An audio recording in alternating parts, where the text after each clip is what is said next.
Their lessons were peppered with casual conversations about trivial things JOHNKAT could never remember afterward. John's intentions may have been honest, yet JOHNKAT couldn't stop himself from feeling on edge with the new, constant presence. As JOHNKAT liked to phrase it to himself, spending years in isolation on the brink of survival didn't do much to equip him with satisfactory communication skills.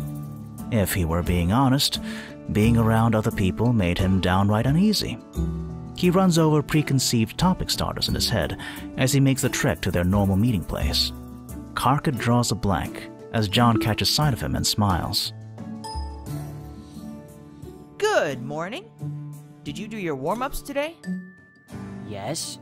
My wings haven't atrophied, you know. Why do I have to do these stupid exercises in the first place? Your wings might be in decent condition, but you've never used them to fly before. So, I use them for other things. Like what? Climbing. They give me leverage while climbing.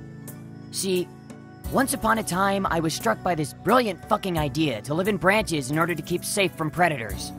I ran with it right up until I got caught in a rainfall that knocked me on my ass and got me sick for a week. That's right about when I took to living underground. That's depressing.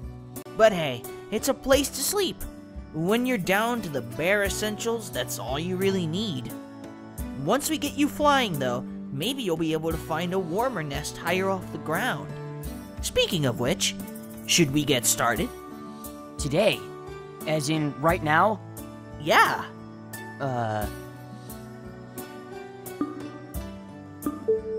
Any last-minute advice before I subject myself to my first session of humiliation? Stop being such a downer. Of course you're going to suck. You're not going to learn anything by not sucking. It won't be easy. Actually, it's going to be a massive amount of work. And you're going to fail. A lot. But don't feel bad. Mastering something new is 10% learning and 90% learning what not to do. That's actually a very sensible way to think about it.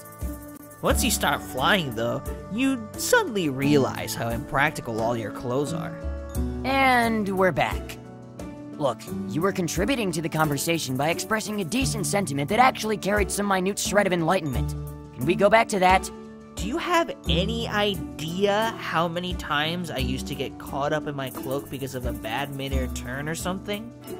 It would probably be less of a hassle to just fly naked. Please don't. What? Get tangled in my cloak or fly naked? Either of those fucking things. I make no promises. I'm holding you personally responsible for every scratch, sprain, break, lesion, and/or case of spontaneous dismemberment that occurs as a result of this extremely sketchy plan of yours.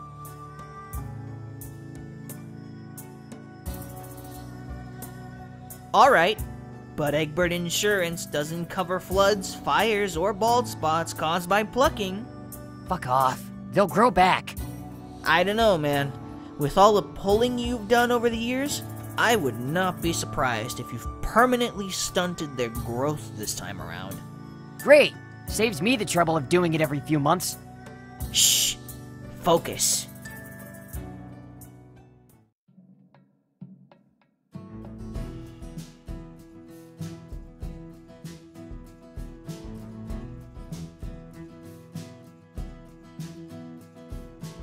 Alright, remember what I taught you. Focus on how the air feels under your wings. Think happy thoughts. Right, because I have so many of those just lying around my memories, locked and loaded for spontaneous recollection. Jeez, such a downer. I'm going to start now. Deep breaths.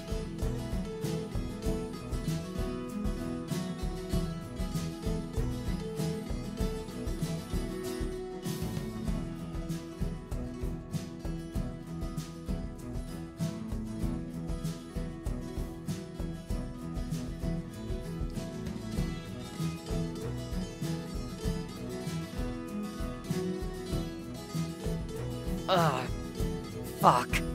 Dude, you look like you're about to hurl. I'm not going to fucking throw up, it just feels weird. Is it a bad weird? I don't know. Dangling at the mercy of your grip isn't helping. It's hurting the hell out of my arms, and it's fucking with my concentration. I don't know how much longer I can keep this up. Shit, I'm sorry. I didn't think about that. It's the only way I can think of carrying you without our wings getting in the way. Unless... Unless what? Never mind, it's stupid. You can't just start a fucking thought and not finish it. Sure I can. Just spit it the fuck out, will you?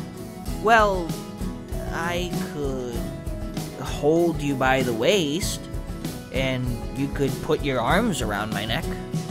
Is that all? Fucking hell, Egbert, that isn't anything to turn red over. Stop making an idiot out of yourself. You're blushing too. Like hell I am. Why would I be blushing?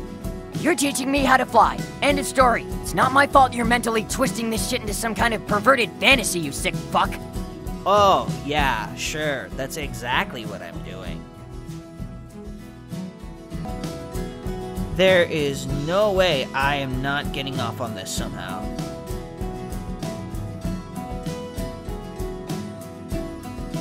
Great. Can I learn how to fly now, please? Duh, that's what I'm here for. But try opening your eyes this time. Maybe that will help with the sensation overload thing.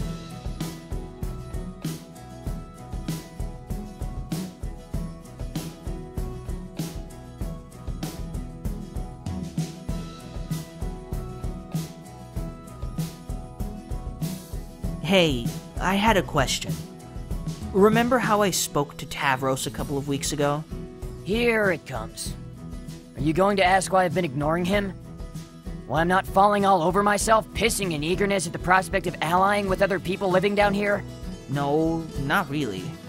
After meeting him, I think I know the answer to both of those questions.